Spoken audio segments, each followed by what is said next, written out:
En el invierno de 1873, el pueblo de Lugo se encontraba sumido en una quietud inquietante que parecía penetrar hasta los huesos de sus habitantes. Las calles empedradas brillaban bajo la lluvia constante que caía desde hacía días, transformando cada rincón en un espejo oscuro que reflejaba el cielo plomizo. El río Miño rugía con una fuerza desconocida, arrastrando ramas, tierra y los secretos de siglos en su corriente turbia y amenazante. El puente romano, esa estructura milenaria que había resistido invasiones, guerras y el paso implacable del tiempo, se alzaba como un testigo silencioso sobre las aguas embravecidas. Pero en aquellos días de noviembre, cruzarlo se había convertido en algo más que un simple tránsito. Era un acto de valentía que pocos se atrevían a realizar, y los que lo intentaban a menudo no regresaban para contar su experiencia. Los comerciantes que llegaban de otras regiones escuchaban las advertencias en las posadas de los pueblos vecinos. «No crucen el puente al anochecer», les decían los posaderos con rostros graves. «Hay algo allí, algo que no pertenece a este mundo». Pero la mayoría ignoraba estas palabras, atribuyéndolas a supersticiones de aldeanos ignorantes, hasta que llegaban a Lugo y veían con sus propios ojos el terror en las miradas de los lugareños, la forma en que evitaban hablar del puente después de que caía el sol, y cómo las madres apretaban a sus hijos contra el pecho cuando alguien mencionaba las palabras que todos temían. Las viudas del río Frío. Martín Salgado, un comerciante de telas proveniente de Santiago de Compostela, llegó al pueblo una tarde de noviembre con su carreta cargada de mercancías. Era un hombre de mediana edad, de rostro curtido por los caminos y manos ásperas de tanto trabajo. Había dedicado 20 años de su vida al comercio, recorriendo los caminos de Galicia con su carreta, conociendo cada pueblo, cada posada, cada atajo. Era un hombre práctico, de mente clara y poca paciencia para las supersticiones. Había escuchado cientos de historias a lo largo de sus viajes. Pueblos malditos, casas embrujadas, apariciones en los caminos.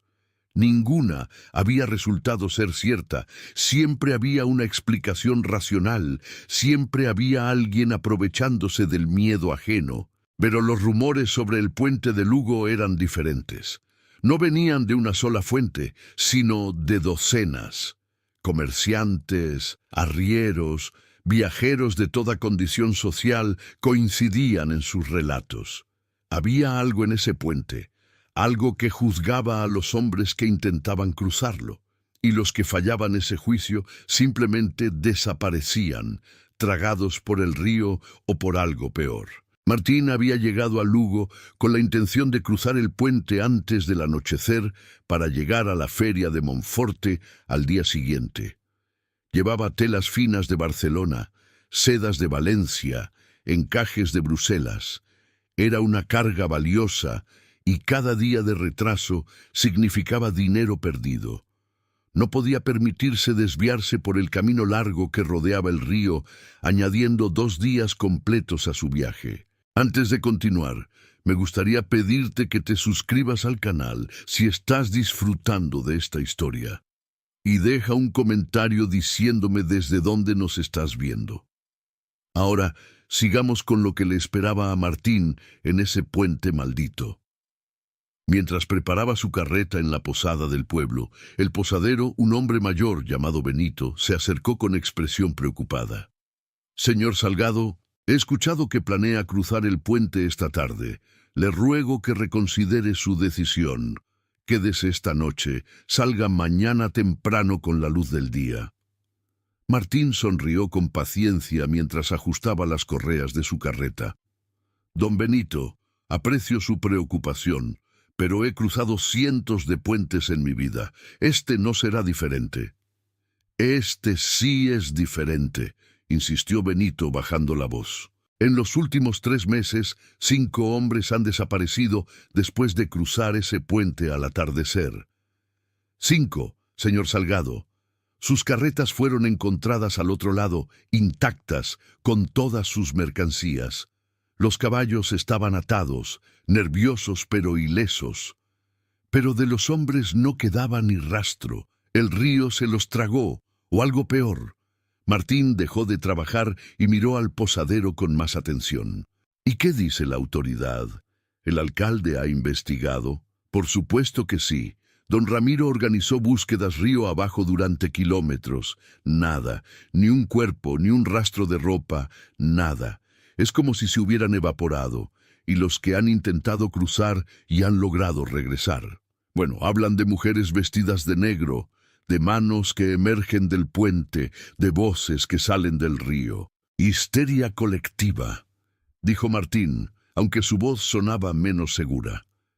El miedo puede hacer que la gente vea cosas que no existen.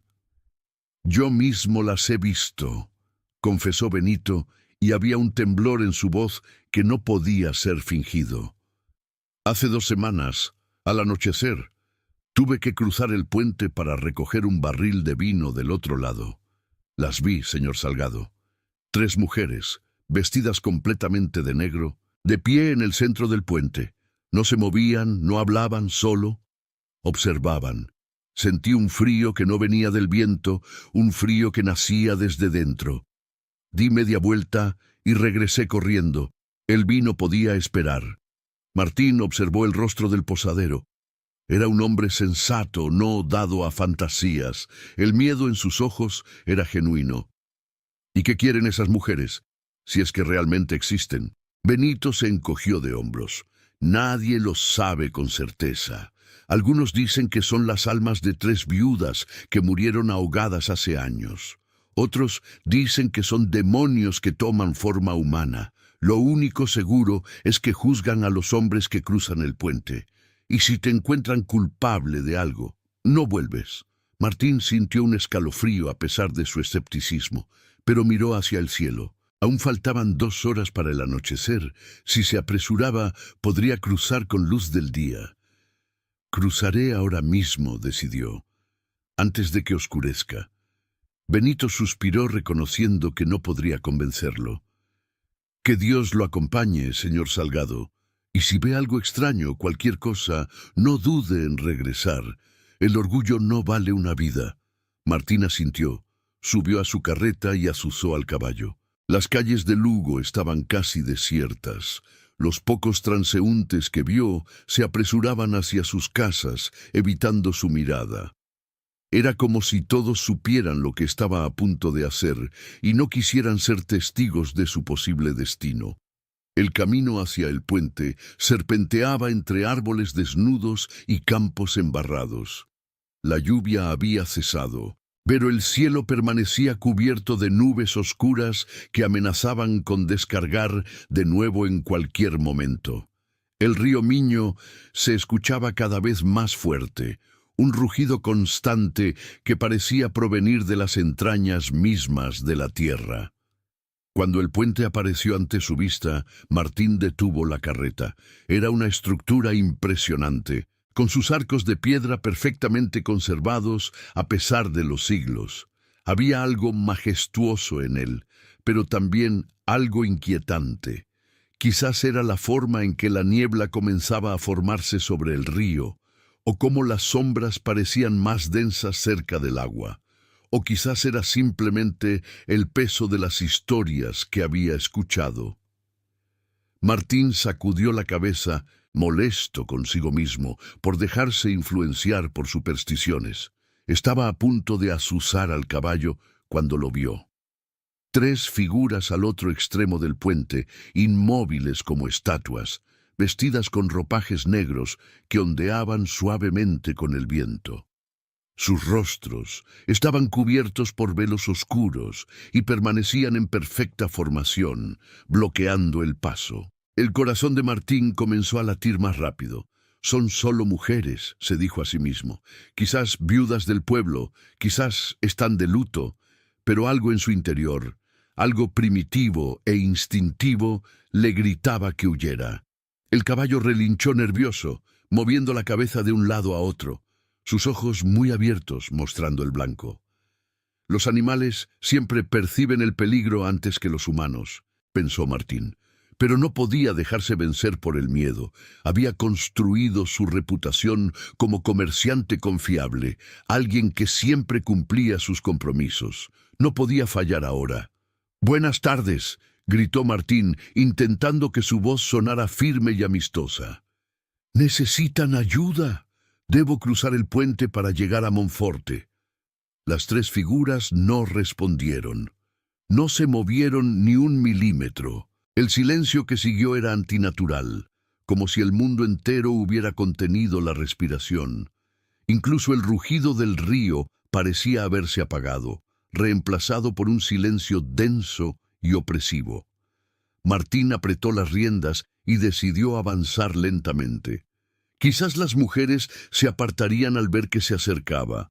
Quizás todo esto era un malentendido. Una coincidencia extraña que su mente asustada estaba convirtiendo en algo siniestro.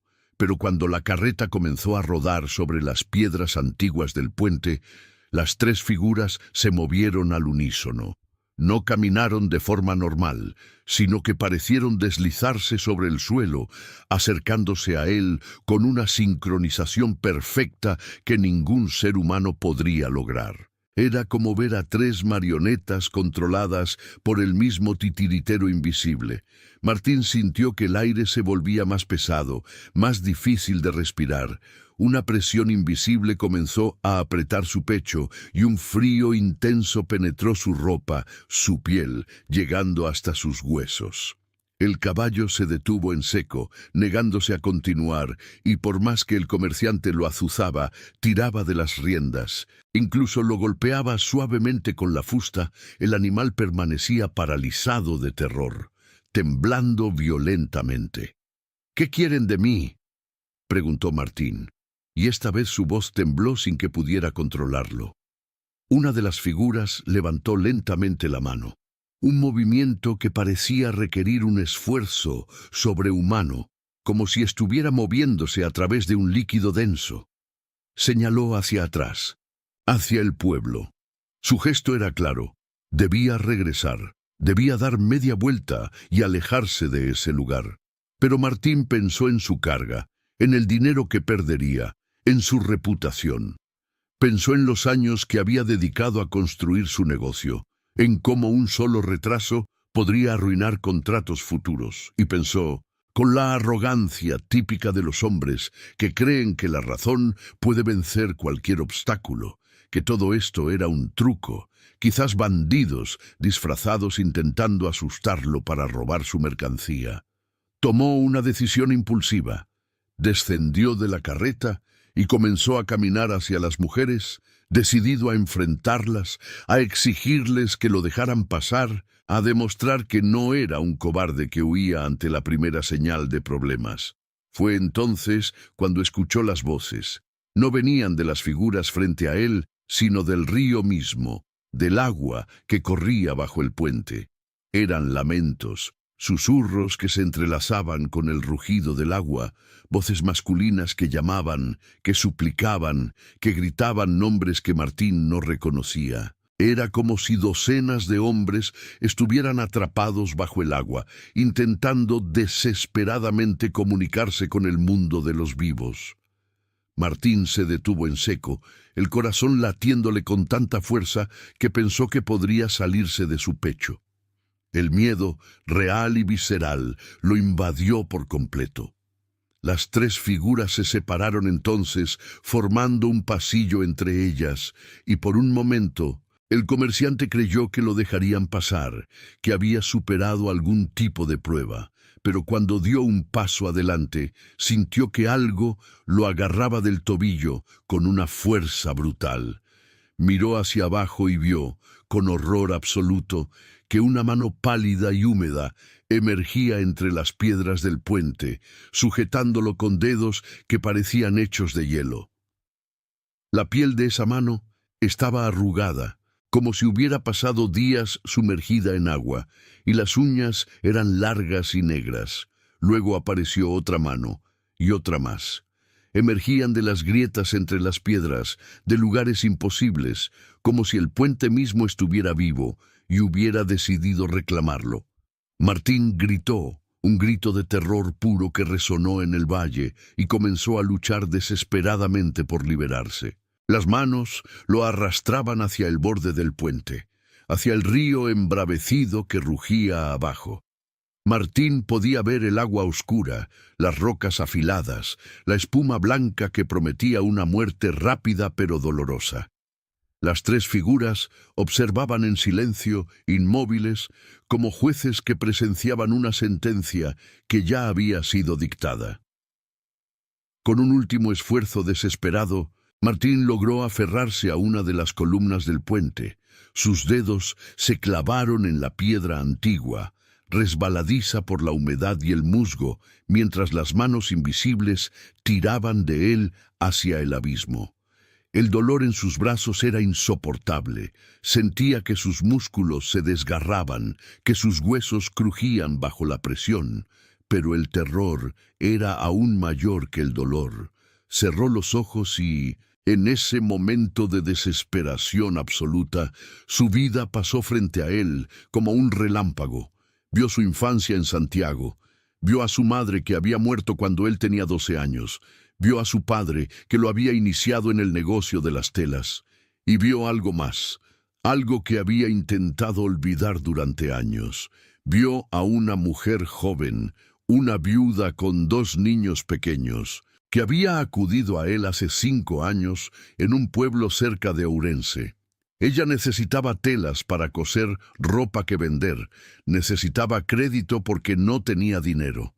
Le había suplicado, le había explicado que era su única oportunidad de salir adelante, de alimentar a sus hijos. Y Martín, preocupado por el riesgo, por la posibilidad de no recuperar su inversión, le había dicho que no. Le había dado la espalda a esa mujer y a sus hijos. Meses después, había escuchado que la mujer se había suicidado, desesperada por no poder alimentar a sus hijos. Los niños habían sido enviados a un orfanato. Martín había intentado olvidar, había intentado convencerse de que no era su responsabilidad, de que él era un comerciante, no una institución de caridad. Pero ahora, en ese puente, con manos espectrales arrastrándolo hacia la muerte, entendió que su indiferencia había tenido consecuencias, que su negativa a ayudar había contribuido a una tragedia, y entendió que las figuras en el puente, fueran lo que fueran, lo sabían. Lo habían juzgado y lo habían encontrado culpable. «¡Lo siento!», gritó Martín con lágrimas corriendo por su rostro. «¡Lo siento! Debí ayudarla. Debí ser mejor». En el momento en que esas palabras salieron de su boca, las manos que lo sujetaban aflojaron su agarre.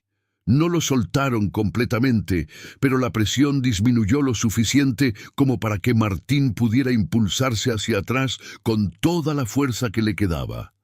Rodó sobre las piedras del puente, raspándose las manos y las rodillas, hasta quedar tendido en el centro, jadeando, empapado en sudor y lágrimas. Cuando abrió los ojos, las 3 figuras seguían allí, pero ahora estaban más cerca. Tan cerca que Martín podía ver los detalles de sus ropajes negros, raídos y antiguos, del estilo de hace décadas. Una de ellas se inclinó hacia él, y aunque su rostro permanecía oculto tras el velo, Martín sintió que lo estaba estudiando, evaluando la sinceridad de sus palabras. Luego, con un movimiento fluido, la figura se enderezó y señaló nuevamente hacia el pueblo. Pero esta vez el gesto era diferente, menos amenazante, era casi compasivo. Martín entendió el mensaje. Podía regresar. Había sido juzgado, y aunque encontrado culpable, su arrepentimiento genuino le había ganado una segunda oportunidad. Con piernas temblorosas, Martín se levantó y caminó hacia atrás, sin dar la espalda a las figuras, hasta llegar a su carreta.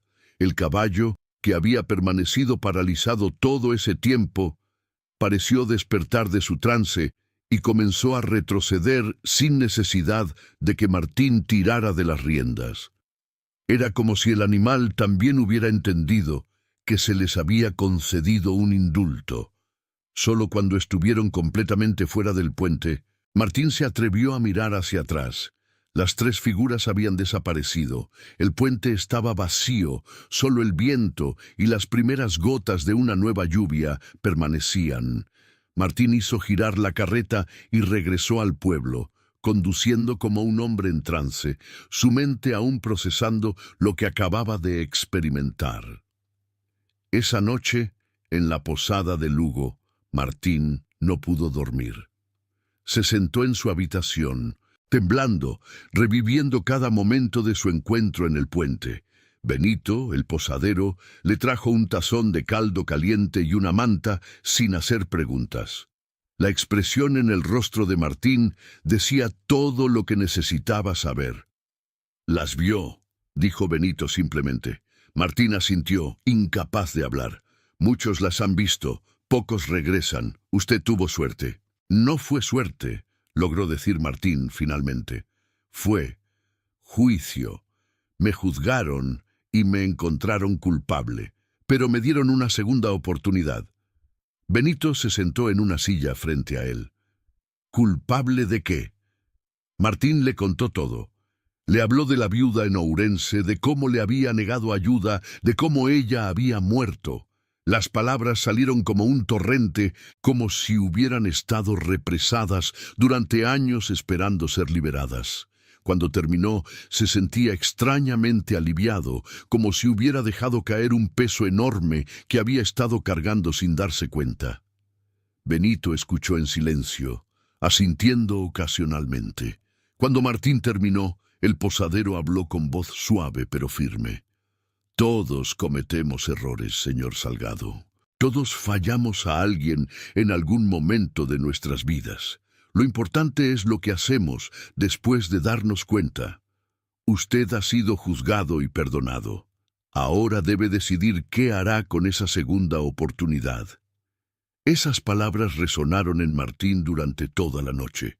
Al amanecer, había tomado una decisión. Se quedaría en Lugo unos días más. Necesitaba entender qué había sucedido realmente en ese puente, quiénes eran esas mujeres y por qué tenían el poder de juzgar a los hombres.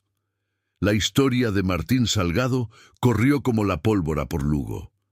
En la taberna del pueblo, los hombres mayores asentían con conocimiento mientras los jóvenes escuchaban con una mezcla de escepticismo y fascinación.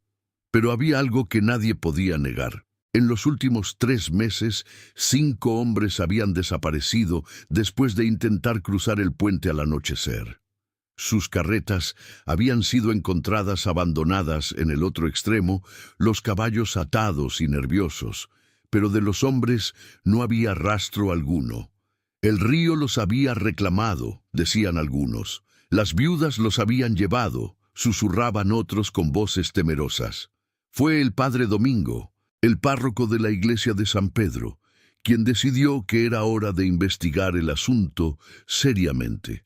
Era un hombre de unos 60 años, de espalda ligeramente encorvada por el peso de las décadas, pero con una mirada penetrante que parecía ver a través de las mentiras y las excusas.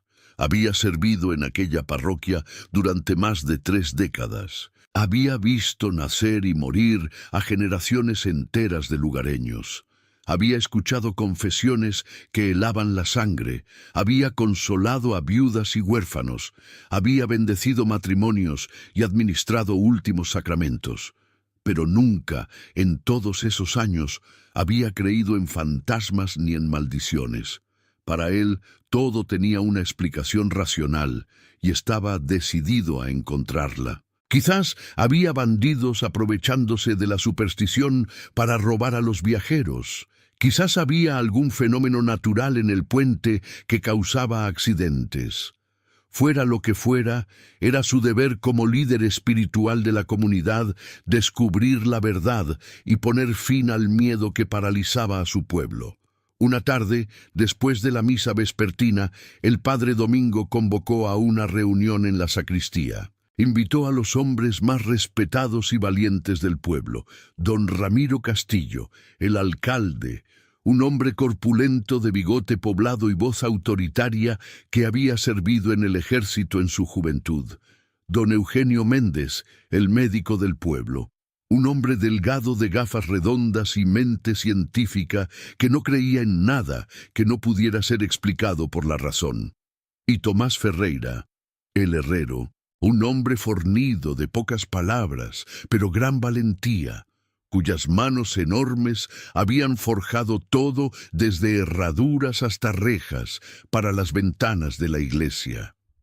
También estaba presente Martín Salgado, quien había aceptado quedarse unos días más en Lugo para ayudar en la investigación. Su experiencia en el puente le había dado una perspectiva única, y aunque todavía temblaba al recordarla, sentía que tenía la obligación de ayudar a otros a evitar lo que él había experimentado. El padre Domingo desplegó un mapa antiguo sobre la mesa de la sacristía, mostrando el pueblo de Lugo, el río Miño y el puente romano. Con un dedo artrítico, trazó el camino que los viajeros desaparecidos habían tomado. «Caballeros», comenzó con voz grave, «debemos enfrentar este problema con la razón y no con el miedo. Estos rumores sobre viudas fantasmales están destruyendo el comercio del pueblo. Los mercaderes evitan Lugo. Prefieren tomar rutas más largas, aunque les cueste días adicionales de viaje. Las familias tienen miedo de salir después del anochecer. Esto no puede continuar. Necesitamos descubrir qué está sucediendo realmente en ese puente». Don Ramiro, ajustándose el chaleco sobre su prominente barriga, se aclaró la garganta. «Padre, con todo respeto, yo mismo he visto a esas mujeres. No son producto de la imaginación ni de la histeria colectiva. Están ahí, en el puente, especialmente cuando cae la noche. Las he visto con mis propios ojos, tan claramente como lo veo a usted ahora». «Yo también las he visto», añadió Martín, su voz aún temblorosa al recordar. «Y sentí manos que me arrastraban hacia el río, manos que emergían de las piedras del puente. No fue mi imaginación, padre, fue real, tan real como esta mesa». El doctor Eugenio, limpiando sus gafas con un pañuelo, intervino con tono escéptico.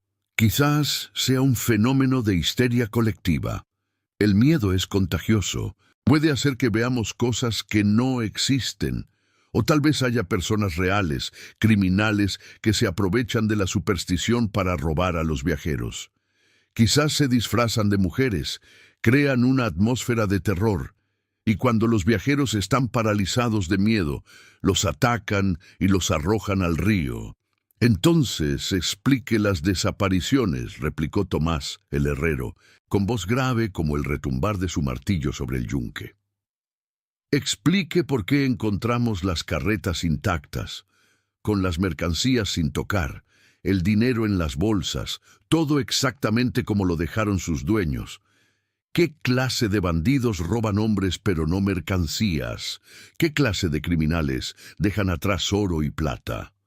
El doctor Eugenio frunció el ceño sin tener una respuesta satisfactoria. El padre Domingo levantó la mano pidiendo silencio. «Por eso debemos investigar personalmente. Propongo que esta noche un grupo de nosotros vaya al puente. Observaremos, documentaremos lo que veamos, y si hay criminales involucrados, los enfrentaremos. Si hay una explicación natural, la encontraremos, y si hay algo más, entonces buscaremos la forma apropiada de lidiar con ello». Hubo un silencio tenso en la habitación. Los hombres se miraron entre sí, cada uno evaluando su propio coraje. Finalmente, Tomás, el herrero, golpeó la mesa con su puño enorme. «Yo iré con usted, padre. He forjado hierro toda mi vida. He enfrentado el fuego y el metal fundido. No le temeré a unas sombras en un puente». «Y yo también», dijo don Ramiro, aunque su voz no sonaba tan convencida como sus palabras. «Como alcalde, es mi deber proteger a los ciudadanos de Lugo». El doctor Eugenio suspiró. «Alguien debe estar allí para documentar esto científicamente. Iré, pero llevaré mi cuaderno y tomaré notas detalladas. Martín dudó un momento. La idea de regresar a ese puente lo llenaba de terror. Pero también sentía que tenía una deuda que pagar, una segunda oportunidad que debía honrar. «Cuenten conmigo», dijo finalmente. «Necesito entender qué me sucedió, y quizás mi experiencia pueda ayudar». El padre Domingo asintió con satisfacción. «Entonces, está decidido. Nos reuniremos en la plaza cuando el reloj de la iglesia marque las 10 de la noche. Traigan linternas, abrigos gruesos y coraje. Vamos a descubrir la verdad sobre las viudas del Río Frío». El resto del día pasó con una lentitud agonizante.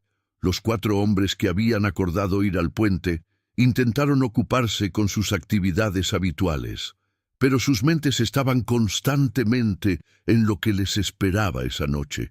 El padre Domingo pasó horas en oración, pidiendo protección y sabiduría. Don Ramiro revisó los archivos municipales, buscando cualquier información sobre muertes o desapariciones en el puente en años anteriores. El doctor Eugenio preparó su maletín médico, por si acaso, y revisó sus libros de medicina buscando explicaciones para alucinaciones colectivas. Tomás trabajó en su herrería, golpeando el metal con más fuerza de la necesaria, canalizando su nerviosismo en su trabajo. Martín, por su parte, caminó por las calles de Lugo, observando el pueblo con nuevos ojos. Era un lugar hermoso, con sus casas de piedra y sus calles estrechas, sus plazas acogedoras y su gente trabajadora. Pero había una sombra sobre todo, un miedo palpable que se sentía en el aire. Los niños jugaban, pero sus madres los vigilaban con ansiedad. Los comerciantes trabajaban en sus tiendas, pero sus conversaciones siempre volvían al mismo tema: el puente, las viudas, las desapariciones. En una esquina, Martín vio a una anciana vendiendo flores. Se acercó y compró un ramo de claveles blancos. «¿Para quién son?», preguntó la anciana con curiosidad. «Para las viudas», respondió Martín. «Para las mujeres del puente». La anciana lo miró con ojos muy abiertos. «¿Va a ir allí esta noche?». Martín asintió. La anciana tomó su mano con sus dedos arrugados y fríos. «Entonces, lleve esto también», dijo, entregándole un pequeño crucifijo de madera. «Perteneció a mi esposo. Él murió hace 20 años, pero este crucifijo lo protegió en muchas batallas. Quizás lo proteja a usted también». Martín aceptó el regalo con gratitud, conmovido por el gesto. Guardó el crucifijo en su bolsillo y siguió caminando, el ramo de flores en sus manos. Cuando el reloj de la iglesia marcó las 10, los 4 hombres se reunieron en la plaza del pueblo como habían acordado. La noche era fría y oscura, con nubes densas que ocultaban la luna y las estrellas. Llevaban linternas de aceite que proyectaban círculos temblorosos de luz amarilla, gruesos abrigos de lana para protegerse del frío, y Tomás había traído su martillo más pesado de la herrería. El padre Domingo portaba su crucifijo de plata y un libro de oraciones encuadernado en cuero, aunque en el fondo esperaba no tener que usarlos. «¿Todos listos?», preguntó el padre Domingo, su voz firme a pesar de la tensión que todos sentían. Los otros 3 asintieron. Sin más palabras, comenzaron a caminar hacia el puente. La caminata fue silenciosa y tensa, sus pasos resonaban en las calles empedradas y las linternas creaban sombras danzantes en las paredes de las casas. Ocasionalmente veían rostros en las ventanas, lugareños que los observaban partir, algunos haciendo la señal de la cruz, otros simplemente mirando con expresiones sombrías. A medida que se alejaban del pueblo y se acercaban al río, el sonido del agua se volvía más fuerte, un rugido constante que parecía provenir de las entrañas de la tierra. El camino estaba embarrado por las lluvias recientes, y más de una vez Tuvieron que ayudarse mutuamente para no resbalar. Cuando llegaron al inicio del puente, los 4 hombres se detuvieron. El doctor Eugenio sacó su cuaderno y comenzó a tomar notas, describiendo la escena con precisión científica. La temperatura del aire, la velocidad aproximada del viento, la visibilidad, la hora exacta. Era su forma de mantener la calma, de aferrarse a la razón en medio de lo desconocido. «Ahí están», susurró don Ramiro, señalando hacia el centro del puente con mano temblorosa. Efectivamente, 3 figuras vestidas de negro se encontraban exactamente donde Martín las había visto antes, inmóviles como estatuas, como si hubieran estado esperándolos. El padre Domingo sintió un escalofrío recorrer su espalda, pero se obligó a mantener la compostura. Había enfrentado muchas cosas en su vida, había estado al lado de moribundos en sus últimos momentos, había consolado a padres que habían perdido a sus hijos. No iba a dejarse intimidar ahora. Levantó su linterna en alto y comenzó a caminar hacia adelante con pasos firmes y decididos. «Quédense cerca», ordenó a los demás. «No nos separemos bajo ninguna circunstancia». Los otros 3 lo siguieron, formando un grupo compacto. A medida que avanzaban sobre las piedras antiguas del puente, el aire parecía volverse más denso, más difícil de respirar. Las linternas comenzaron a parpadear, amenazando con apagarse a pesar de que acababan de ser llenadas con aceite fresco. El frío se intensificaba con cada paso, un frío que no era natural, que penetraba la ropa y la piel y se instalaba en los huesos. Las 3 figuras permanecían inmóviles, sus velos negros ondeando suavemente con un viento que no parecía afectar nada más.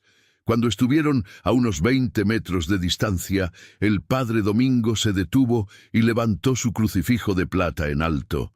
«En el nombre de Dios Todopoderoso», gritó con voz firme y autoritaria, «identifíquense. ¿Quiénes son ustedes y qué hacen en este puente? ¿Son almas en pena que necesitan ayuda? ¿O son algo más oscuro?» No hubo respuesta inmediata. Las figuras permanecieron en silencio, y ese silencio era más aterrador que cualquier grito. Fue entonces cuando Tomás, el herrero, dio un paso adelante, su enorme martillo levantado en una mano, su linterna en la otra. «Si son personas de carne y hueso, más les vale hablar ahora», dijo con voz grave. «Si son ladrones o criminales, enfrentarán la justicia, y si son otra cosa, entonces que Dios tenga piedad de sus almas». Una de las figuras levantó lentamente la cabeza. Aunque su rostro permanecía oculto tras el velo negro, todos sintieron que los estaba mirando directamente, evaluándolos, juzgándolos. El doctor Eugenio, con manos temblorosas, intentaba seguir tomando notas, pero su escritura se había vuelto casi ilegible. Luego, con un movimiento fluido y antinatural, las 3 figuras comenzaron a caminar hacia ellos. No era un caminar normal. Sus pies no parecían tocar el suelo, y se movían con una sincronización perfecta, como si fueran una sola entidad dividida en 3 cuerpos. El sonido de sus pasos era inexistente, solo el susurro de sus ropajes y el rugido del río rompían el silencio. Don Ramiro retrocedió instintivamente, su rostro pálido como la cera. «Padre, deberíamos regresar. Esto no es natural». Pero el padre Domingo no se movió. Había algo en aquellas figuras que le resultaba extrañamente familiar, algo que no podía identificar, pero que resonaba en lo más profundo de su memoria, como un recuerdo enterrado hace mucho tiempo que intentaba emerger a la superficie. Cuando las figuras estuvieron a apenas 5 metros, se detuvieron. Una de ellas, la del centro, levantó la mano con un movimiento lento y deliberado, y con dedos que parecían demasiado largos, demasiado pálidos, se quitó el velo que cubría su rostro. El rostro que quedó al descubierto hizo que todos los presentes contuvieran la respiración. Era el rostro de una mujer joven, de no más de 30 años, con rasgos hermosos, pero marcados por una tristeza profunda que parecía haber sido tallada en su piel. Sus ojos, oscuros como la noche más profunda, estaban llenos de lágrimas que no caían, suspendidas eternamente en el borde de sus párpados. Su piel era pálida, casi translúcida, y cuando habló, su voz sonó como un eco lejano, como si viniera desde el fondo del río, desde las profundidades del tiempo mismo. «Padre Domingo», dijo la mujer, y el párroco sintió que su corazón se detenía. «Han pasado 25 años, pero usted no ha olvidado, ¿verdad? No puede olvidar, aunque lo haya intentado cada día durante un cuarto de siglo». El anciano sacerdote palideció hasta quedar del color de la cera de las velas. Sus manos comenzaron a temblar violentamente y el crucifijo casi se le cae al suelo. Los otros hombres lo miraron confundidos, esperando una explicación, pero el padre Domingo parecía incapaz de hablar, como si las palabras se hubieran atascado en su garganta. «¿Quién eres?», logró articular finalmente. Su voz apenas un susurro. La mujer sonrió, pero era una sonrisa llena de tristeza, sin alegría alguna. «Soy Inés Varela». Y ellas, señaló a las otras dos figuras que ahora también se quitaban sus velos. «Son Beatriz Soto y Carmen Díaz. Las tres fuimos sus feligresas, padre. Las tres confiamos en usted cuando más lo necesitábamos. Las tres acudimos a usted en busca de ayuda, de compasión, de la caridad que la Iglesia promete a los necesitados». El padre Domingo sintió que las piernas le fallaban. Tomás tuvo que sostenerlo por el brazo para evitar que cayera. Los recuerdos, enterrados durante décadas bajo capas de negación y racionalización, comenzaron a emerger como cadáveres que suben a la superficie del río después de una tormenta. Inés, Beatriz y Carmen. Tres jóvenes viudas que habían acudido a él en busca de ayuda hace 25 años, cuando él era un sacerdote joven recién llegado a Lugo, lleno de ideales pero también de ambición, preocupado por su reputación y por ganarse el favor de los feligreses más ricos e influyentes. «No, no puede ser», murmuró el padre Domingo, lágrimas comenzando a correr por sus mejillas arrugadas. Ustedes murieron, se ahogaron en el río. Fue un accidente terrible, una tragedia». «Nos ahogamos, sí», confirmó Inés, y las otras dos mujeres asintieron, sus rostros igualmente hermosos e igualmente marcados por la tragedia. «Pero no fue un accidente, padre, y usted lo sabe. En el fondo de su corazón siempre lo ha sabido». Martín, don Ramiro y Tomás observaban la escena con una mezcla de horror y confusión. El alcalde se acercó al padre Domingo, colocando una mano en su hombro. «Padre, ¿de qué está hablando? ¿Qué sucedió hace 25 años? ¿Qué tiene que ver con estas mujeres?» El padre Domingo cerró los ojos, y cuando volvió a abrirlos, estaban llenos de lágrimas que corrían libremente por su rostro. Con voz quebrada, comenzó a hablar, las palabras saliendo con dificultad, como si cada una le causara dolor físico. Era 1848. Yo acababa de llegar a Lugo, tenía apenas 35 años, lleno de ideales y fe, pero también lleno de ambición. Quería hacer carrera en la iglesia, quería ser reconocido, quizás algún día llegar a obispo. Inés, Beatriz y Carmen eran tres jóvenes viudas. Sus esposos habían muerto en una epidemia de cólera que azotó la región ese año. Ellas quedaron solas, sin recursos, con hijos pequeños que alimentar y sin forma de ganarse la vida. Hizo una pausa, la voz ahogada por la emoción y el peso de la culpa que había cargado durante décadas. Vinieron a mí pidiendo ayuda, pidiendo que la iglesia las apoyara, aunque fuera temporalmente, hasta que pudieran encontrar trabajo. Me suplicaron, me mostraron a sus hijos hambrientos, me explicaron su desesperación. Pero yo Yo estaba más preocupado por las apariencias, por lo que dirían los feligreses más ricos si la iglesia ayudaba a mujeres que algunos consideraban de mala reputación. Su voz se quebró completamente. Había rumores infundados sobre ellas, chismes crueles que sugerían que no eran viudas respetables, que quizás habían contribuido a las muertes de sus esposos, tonterías sin fundamento, pero que la gente repetía, y yo, cobardemente, les di la espalda. Les dije que buscaran trabajo, que confiaran en la providencia, que Dios proveería, pero no les di ni un real, ni una palabra de verdadero consuelo. Las despedí de mi oficina porque tenía una cena con don Alfonso Méndez, el terrateniente más rico del pueblo, y no quería llegar tarde. Inés asintió lentamente, sus ojos oscuros fijos en el rostro del sacerdote. Desesperadas, sin dinero para alimentar a nuestros hijos, sin opciones, intentamos cruzar el río para llegar al pueblo vecino de Monforte, donde nos habían prometido trabajo en una fábrica textil. Pero era invierno, el río estaba crecido por las lluvias, y el puente viejo, el que había antes de que construyeran estaba en mal estado.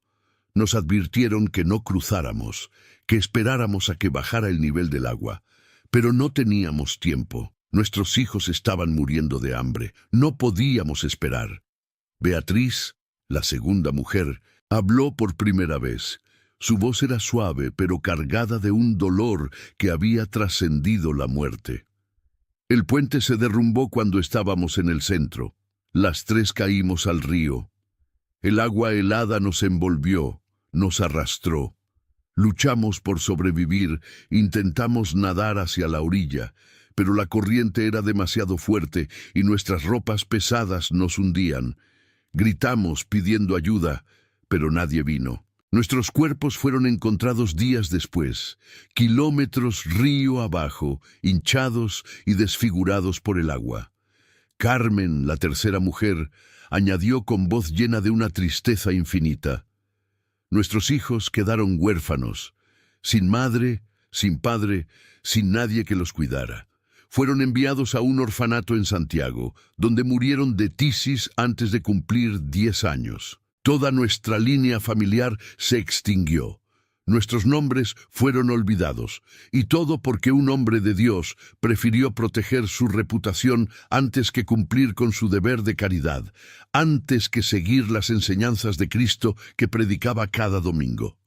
El padre Domingo cayó de rodillas sobre las piedras frías del puente, sollozando sin control. Las palabras de las mujeres eran como cuchillos que atravesaban su alma, abriendo heridas que nunca habían sanado realmente. Solo habían sido cubiertas con capas de negación y racionalización. «Perdónenme», suplicó, su voz rota por el llanto. «Perdónenme, por favor. He cargado con esta culpa toda mi vida. He intentado redimirme ayudando a otros. He dedicado décadas a servir a los pobres, pero sé que nunca será suficiente. Merezco cualquier castigo que quieran darme. Merezco ser arrojado a ese río. Merezco sufrir como ustedes sufrieron». Tomás, don Ramiro y Martín observaban la escena con los ojos muy abiertos, procesando la revelación. La confesión del padre Domingo era impactante, pero algo no encajaba. Martín, recordando su propia experiencia, se atrevió a hablar. «Pero, ¿y los hombres que han desaparecido? Los viajeros que nunca llegaron a su destino, ¿qué tienen que ver ellos con esto? ¿Por qué los juzgan a ellos también?» Inés se volvió hacia él, y en sus ojos había una mezcla de tristeza y algo más oscuro, algo que podría ser ira o justicia, o quizás ambas cosas entrelazadas de forma inseparable. «Cada uno de esos hombres tenía algo en común, señor Salgado. Cada uno de ellos había cometido el mismo pecado que el padre Domingo. Habían dado la espalda a alguien que necesitaba ayuda desesperadamente. Un viajero que negó refugio a una familia durante una tormenta de nieve, y esa familia murió congelada en el camino. Un comerciante que se negó a dar crédito a una viuda pobre para comprar medicina para su hijo enfermo, y el niño murió de fiebre. Un terrateniente que expulsó a sus arrendatarios en pleno invierno porque no podían pagar la renta, causando la muerte de varios niños y ancianos. Usted mismo, señor Salgado, negó ayuda a una viuda que luego se quitó la vida por desesperación. Martín sintió que las piernas le temblaban. Era cierto. Todo era cierto. ¿Cómo podían saber eso? ¿Cómo podían ver dentro de su corazón, conocer sus pecados más oscuros? Beatriz continuó, su voz resonando en el puente como el eco de una campana. Nosotras no elegimos este destino. Cuando morimos, nuestras almas no pudieron descansar. El peso de la injusticia, el dolor de ver a nuestros hijos sufrir y morir, la amargura de haber sido abandonadas por aquellos que juraron ayudar a los necesitados, todo eso nos ató a este lugar. No pudimos cruzar al otro lado, no pudimos encontrar paz, y descubrimos que podíamos ver dentro de los corazones de los hombres que cruzaban el puente. Podíamos ver sus pecados, sus actos de crueldad y egoísmo, podíamos sentir el sufrimiento que habían causado. Carmen añadió, señalando hacia el río, aquellos que encontramos culpables, les damos la oportunidad de sentir lo que sus víctimas sintieron. El terror, la desesperación, la sensación de ser arrastrado hacia la muerte sin que nadie tienda una mano para ayudar, sin que nadie se preocupe por tu destino. Algunos logran resistir como usted, señor Salgado. Aquellos que muestran arrepentimiento genuino pueden regresar, y quizás aprendan la lección, quizás cambien sus formas, pero otros caen al río, completó Inés, y sus almas quedan atrapadas aquí, como las nuestras, hasta que comprendan el daño que causaron, hasta que sientan verdadero remordimiento. Solo entonces pueden ser liberados. Don Ramiro, el alcalde, estaba pálido como la cera, su bigote temblando. Esto es una locura. No puede ser real, debe haber una explicación racional. Pero Tomás, el herrero, negó con la cabeza lentamente. Es real, Ramiro, mírelas, escúchalas. Esto es tan real como el martillo que llevo en la mano, más real incluso, porque esto toca algo más profundo que el hierro y la piedra. El doctor Eugenio había dejado caer su cuaderno, sus teorías científicas completamente inadecuadas para explicar lo que estaba presenciando. El padre Domingo se puso de pie lentamente, apoyándose en Tomás. Su rostro estaba surcado de lágrimas, pero había una determinación nueva en sus ojos, una claridad que no había tenido en décadas. ¿Qué puedo hacer?, preguntó a las tres mujeres con voz firme a pesar de las lágrimas. ¿Cómo puedo ayudarlas a encontrar paz? ¿Cómo puedo redimir mi pecado? Haré lo que sea necesario, sin importar el costo. Inés lo miró durante un largo momento, sus ojos oscuros estudiándolo, evaluando la sinceridad de sus palabras. Luego, lentamente, extendió su mano hacia él. El padre Domingo dudó solo un instante antes de tomarla. La mano de Inés estaba fría como el hielo, como tocar la muerte misma, pero había algo reconfortante en ese contacto, como si fuera un puente entre el mundo de los vivos y el de los muertos, entre el pasado y el presente. Hay una manera, dijo Inés suavemente, pero requiere un sacrificio. Requiere que usted confiese públicamente su pecado, que reconozca ante toda la congregación lo que hizo, sin excusas, sin intentar justificarse. Requiere que dedique el resto de su vida, cada día que le quede, a ayudar a las viudas y huérfanos de Lugo, sin importar lo que otros digan, sin importar cómo afecte su reputación. Y cuando llegue su hora de morir, debe hacerlo con el corazón limpio, habiendo hecho todo lo posible por reparar el daño que causó. Lo haré, prometió el padre Domingo sin dudar ni un segundo. Lo juro ante Dios y ante ustedes. Dedicaré cada día que me quede, cada hora, cada minuto, a enmendar mi error. Mi reputación no importa, mi comodidad no importa, solo importa hacer lo correcto. Beatriz se acercó y colocó su mano fría sobre el hombro del sacerdote. Y hay algo más. Este puente debe ser bendecido adecuadamente. Debe realizarse una misa aquí, en este lugar, en memoria de todas las almas que han sufrido injusticias, no solo nosotras, sino todas las víctimas de la crueldad y la indiferencia a lo largo de los siglos. Solo entonces podremos comenzar a encontrar descanso. Carmen añadió: y debe colocarse una placa aquí, en el puente, recordando a las viudas del Río Frío, para que nadie olvide lo que sucedió, para que nadie olvide el precio de la indiferencia, para que las futuras generaciones aprendan de nuestro sufrimiento y no lo repitan. El padre Domingo asintió fervientemente, lágrimas aún corriendo por su rostro. Se hará. Todo se hará exactamente como lo piden. Comenzaré mañana mismo. Confesaré mi pecado ante toda la congregación. Estableceré un fondo permanente para ayudar a las viudas y huérfanos, y me aseguraré de que su historia nunca sea olvidada. Martín, que había estado escuchando en silencio, procesando todo lo que había oído, dio un paso adelante. Sacó el ramo de flores que había comprado esa tarde y lo colocó a los pies de las tres mujeres.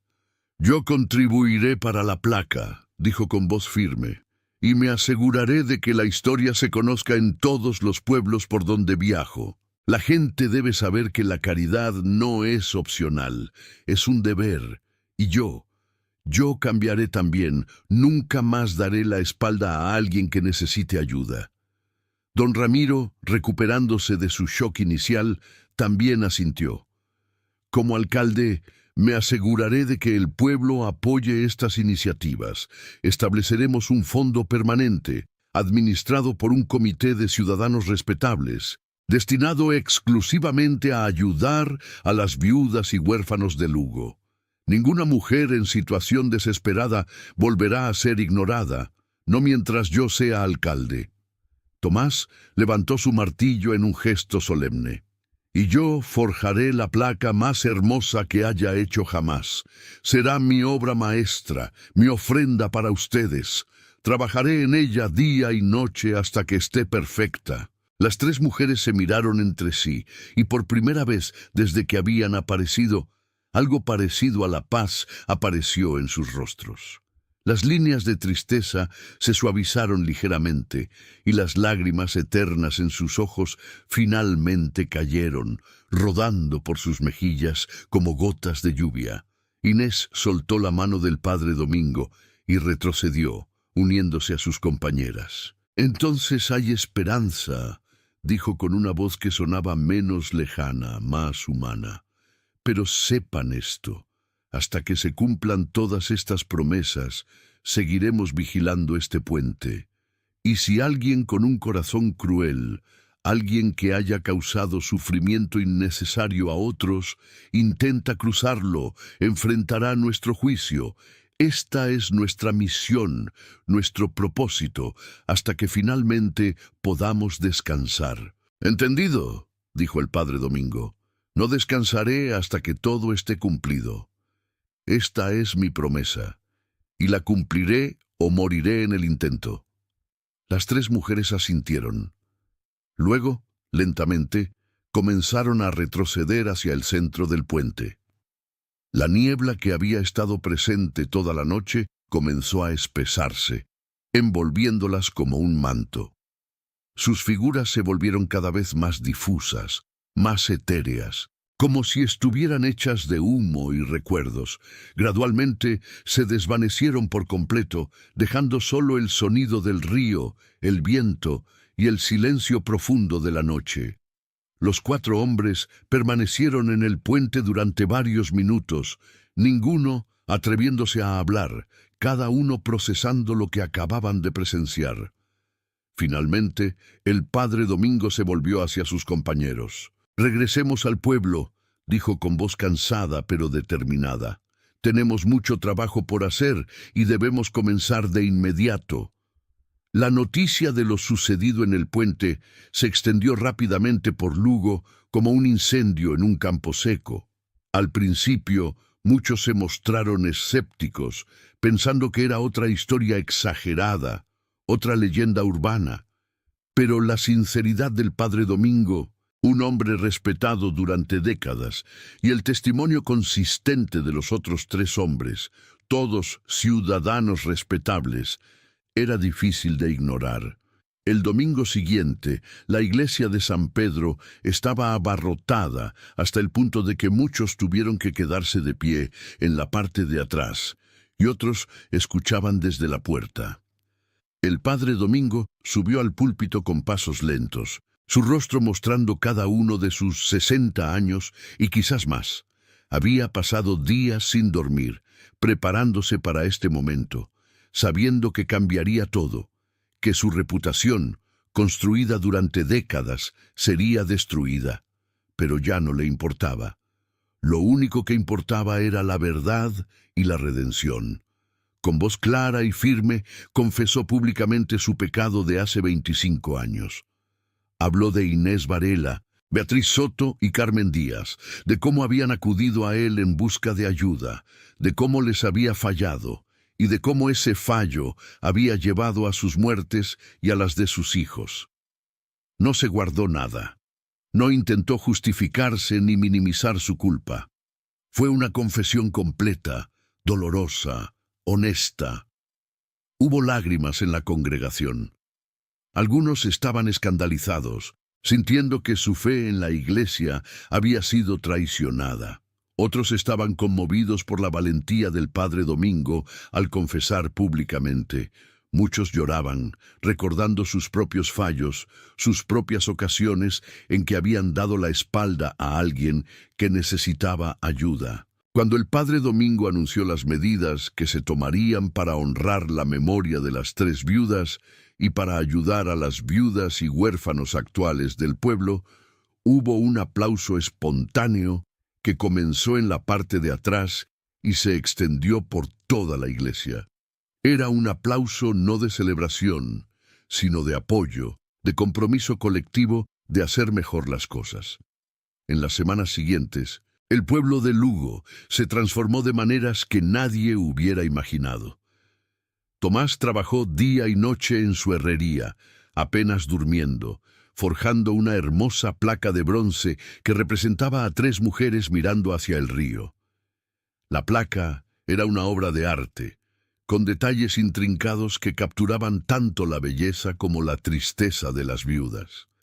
La inscripción decía: en memoria de Inés Varela, Beatriz Soto y Carmen Díaz, las viudas del Río Frío, cuyas vidas fueron truncadas por la indiferencia.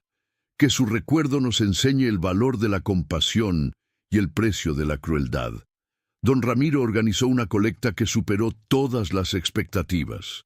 Ricos y pobres contribuyeron, cada uno dando lo que podía. Se estableció un fondo permanente administrado por un comité de ciudadanos respetables, destinado específicamente a ayudar a las viudas y huérfanos de Lugo.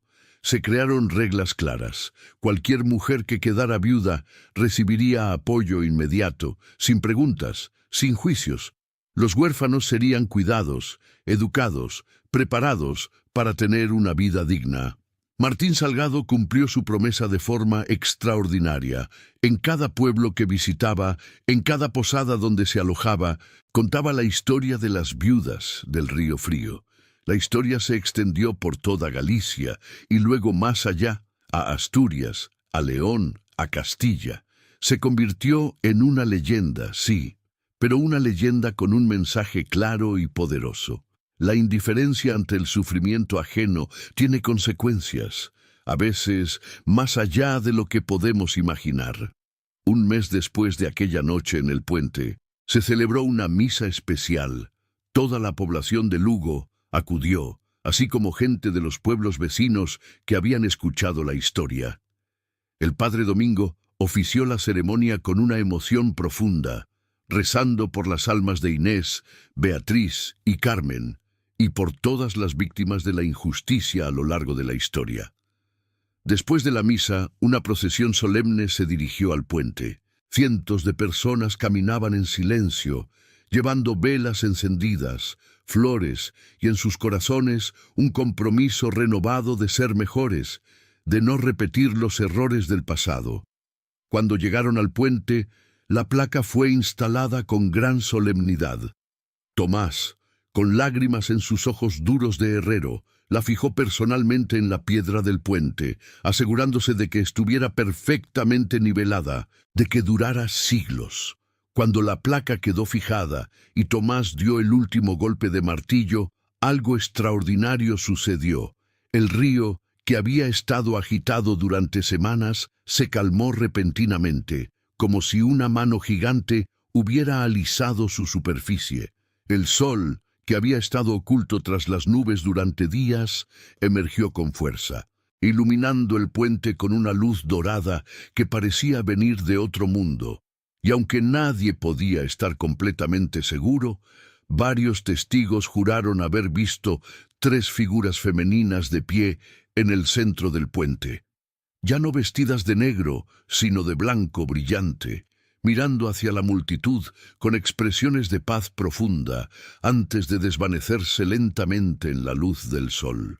El padre Domingo sintió una calidez en su pecho, una sensación de liberación que no había experimentado en 25 años. Sabía que aún tenía mucho trabajo por hacer, que su penitencia duraría el resto de su vida, pero por primera vez en décadas sentía que había esperanza de redención verdadera. Y así, la historia de las viudas del Río Frío se convirtió en algo más que una leyenda. Se convirtió en una lección viviente, en un recordatorio constante de que nuestras acciones o nuestra falta de acción tienen consecuencias que pueden durar mucho más allá de nuestras vidas.